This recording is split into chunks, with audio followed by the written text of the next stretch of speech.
खूप काम करावं लागेल, या गोष्टीच्या मुळापर्यंत पोचावंच लागेल। मी ज्याने कोणी घडवून आणलंय ना, मी त्याला सोडणार नाही। मॅडम, तुम्ही नुसतं बोला काय करायचं। साहेबांवर हा आळ खोटा आहे जेवढं तुम्ही मानताय ना, त्याच्यापेक्षा जास्त मी मानतोय। ही चाल नक्कीच साहेबांना संपवायची आहे, मला सगळं कळतंय।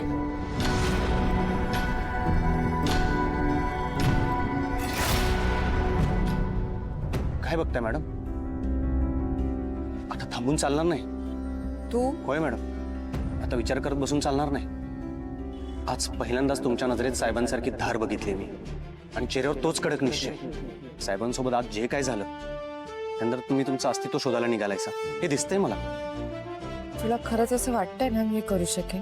100% मॅडम, आता मागे हटून चालणार नाही। साहेबांना बाहेर काढल्याशिवाय तुम्हाला तुमच्या प्रश्नांची उत्तरं मिळणारच नाहीत। मी तुमच्या सोबत आहे, मला सांगा काय काय झालेलं। सांगते काय झालं।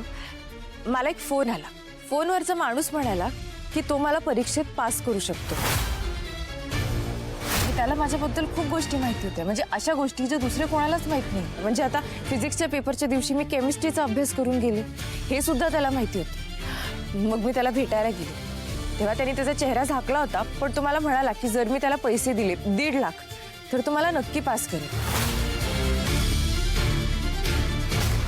शुभू, मग जेव्हा मी पैसे घेऊन त्याला भेटायला गेले ना, तेव्हा मात्र मला असं वाटलं की तो माणूस वेगळा होता। म्हणजे त्याने चेहरा झाकलेलाच होता, पण त्याच्या शरीर यष्टीवरनं मला असं लक्षात आलं की हा आत्ताचा माणूस कोणीतरी वेगळा आहे। आणि मग सगळ्यात महत्वाचं म्हणजे काय मॅडम? शुभू, तो परत जात होता ना, तेव्हा त्याला एक फोन आला, म्हणून तो बाजूला गेला, त्याने मास्क काढला आणि फोन उचलला।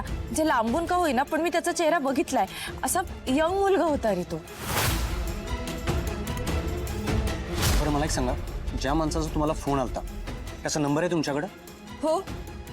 झालं की मग मॅडम, एका पोराचा चेहरा आठवतोय तुम्हाला आणि दुसऱ्या माणसाचा नंबर, पण साखळी नक्कीच जोडू शकतोय। हा विरोधकांचा कट दिसतोय मॅडम।